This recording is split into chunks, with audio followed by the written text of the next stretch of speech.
2002 Chevy Tahoe. We will be doing a Compustar 925S remote start keyless. The only thing you will need is the unit and a Compustar iData Link ADS TB transponder bypass. I chose the one with the blade, so it just slides in to the Compustar module brain. Other than that, let's get to it.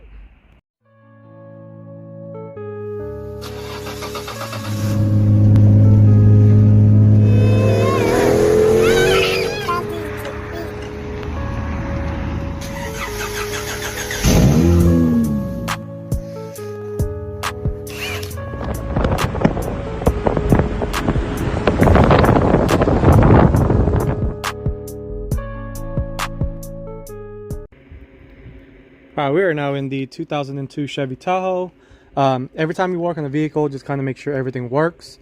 I already went ahead and checked everything, parking lights, the way it starts, make sure the security factory alarm goes off when you start it. I only noticed a couple of bulbs that were out, but other than that, let's go ahead and get started. So before we can even put the Compustar kit on, the customer did notice that there was a siren in the engine bay, so my assumption was that there will be an alarm. So pretty much, yeah, it does have a aftermarket alarm, so that's gonna have to come off before we can install the Compustar alarm or remote start. Sorry about that. But yeah, let's go ahead and start tackling it and put the new kit in. So this is the first step. I went ahead and kind of removed all the alarm that was installed here and cleaned it up a little bit. There was a lot of T-tabs, so I'm going to go ahead and remove all that. The first thing you will need to do is pop this off. It's nothing but clips, so just kind of pry it off slowly. There's 4 around. Yeah, 4 of them around. The instrument cluster do have to come off for the tack.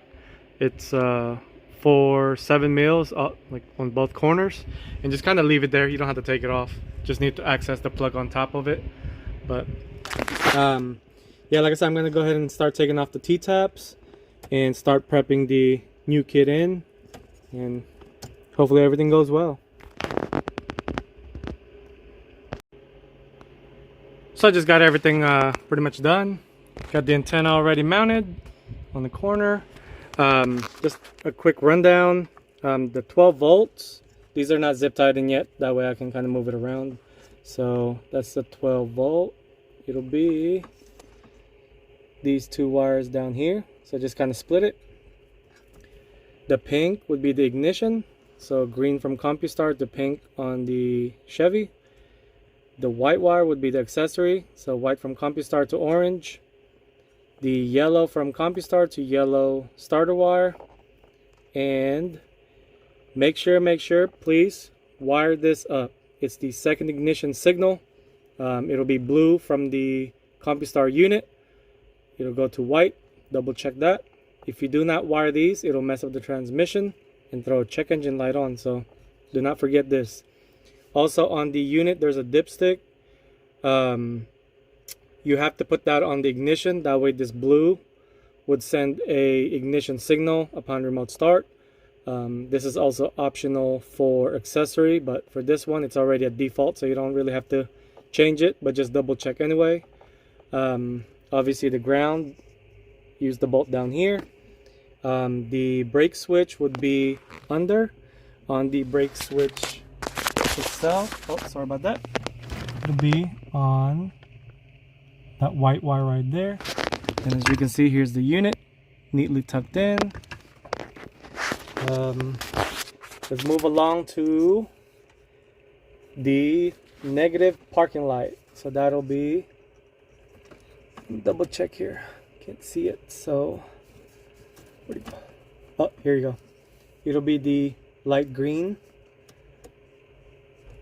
Oh, sorry about that. The light green will be the disarm wire. It'll be on the purple, so it'll be the orange white, go to light green. The horn wire would be white from the Compustar to the black on the vehicle on the light brown plug.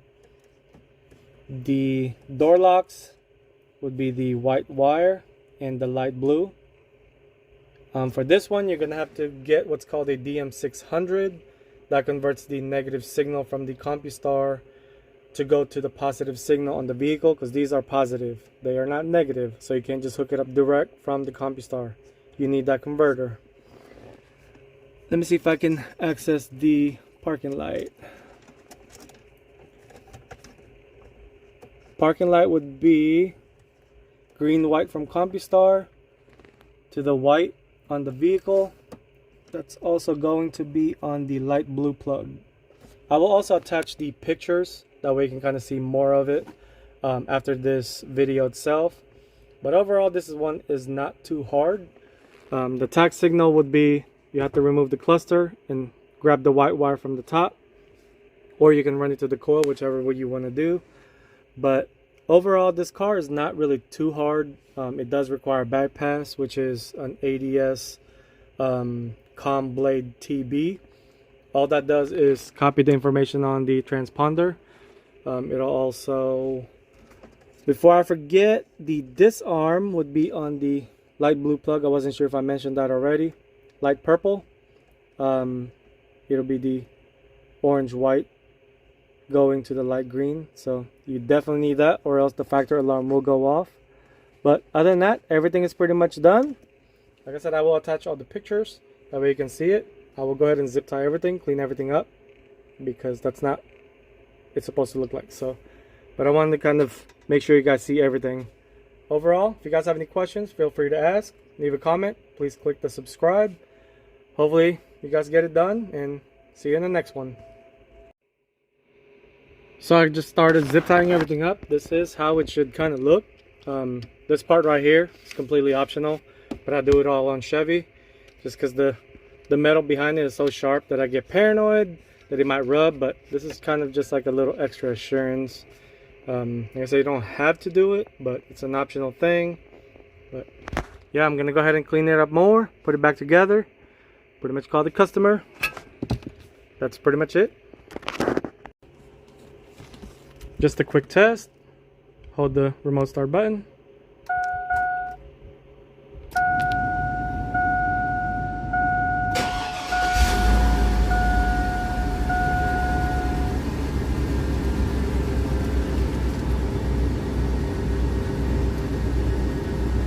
That's pretty much it.